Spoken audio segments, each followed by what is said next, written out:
If you get on a train almost anywhere in Europe, especially Western Europe, and you travel 5 hours in any direction, you will change almost everything.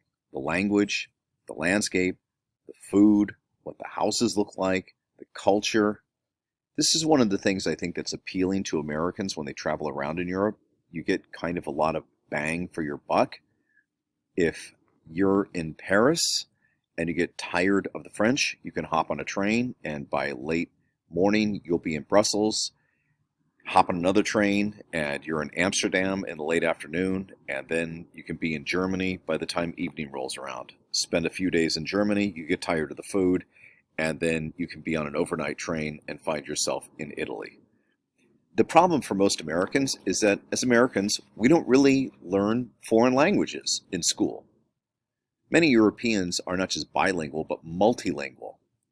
Probably this is because it's a very dense linguistic landscape. Let's go through these languages.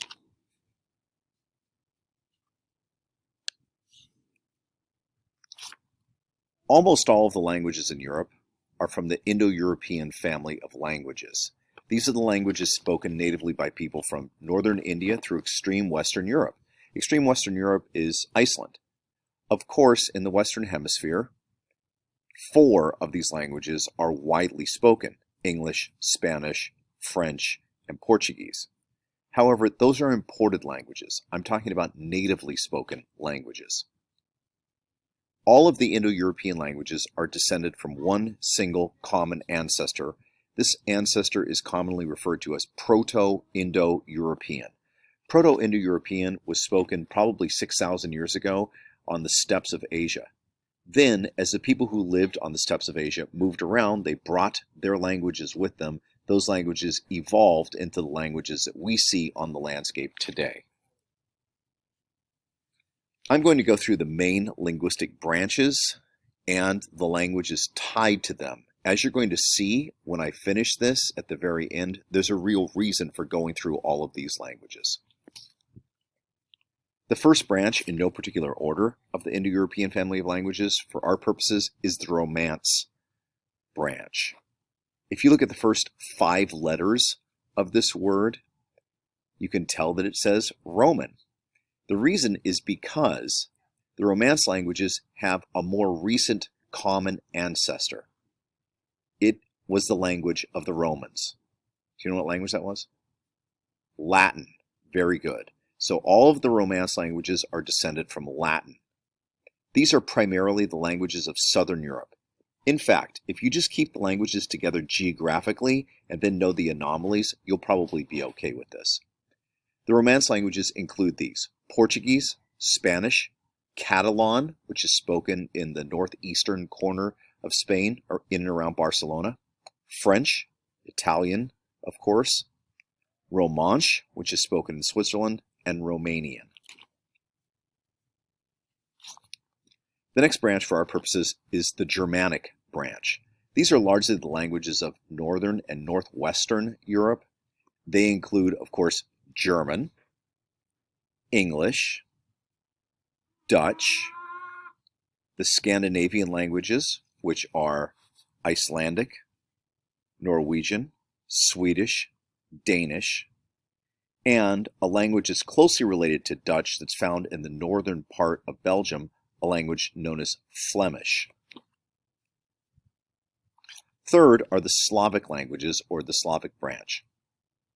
The Slavic languages are overwhelmingly the languages of Eastern Europe, and they include Russian, Bulgarian, Serbo-Croatian, Polish, Czech, Slovak, Slovenian.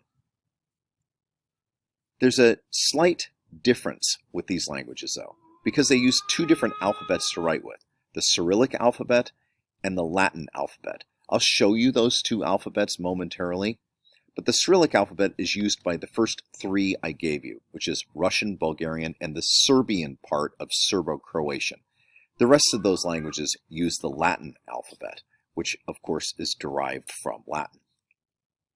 Then there are these 3 other smaller branches: the Hellenic branch, which is modern Greek. That's the only surviving of the Hellenic branch languages. the Illyrian branch, which only has as a survivor modern Albanian, and then the Celtic branch. This is not called Celtic, it's pronounced Celtic. That includes Irish, Scottish, and Welsh, which are languages that are also known as Gaelic. If you take a look at this slide, you can see that on the left-hand side we have the Cyrillic alphabet. Notice a lot of the letters are pretty similar to letters that you're probably aware of. They may sound different, but they're similar. And then on the right-hand side is the Latin alphabet, which is almost certainly the alphabet that you have learned how to read and write in. So this linguistic landscape also includes some other languages.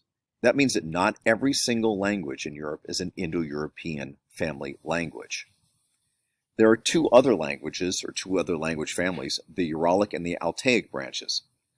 These languages include the following. Lap, which is also known as Sami. It's spoken by the people who are the Laplanders. They live in the northern part of Scandinavia, which is northern Norway, northern Sweden, northern Finland, and a little bit of Russia.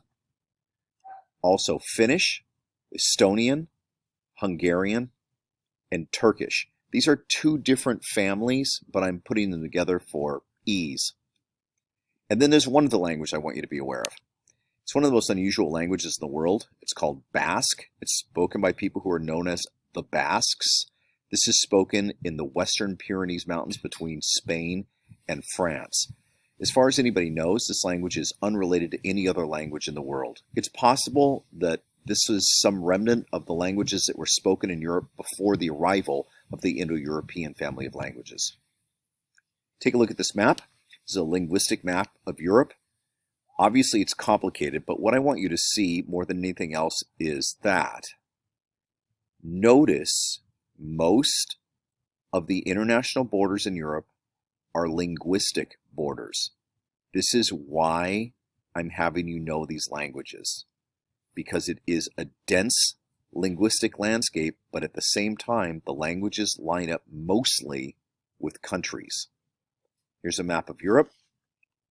Now take a look back. You can see that indeed that is the case.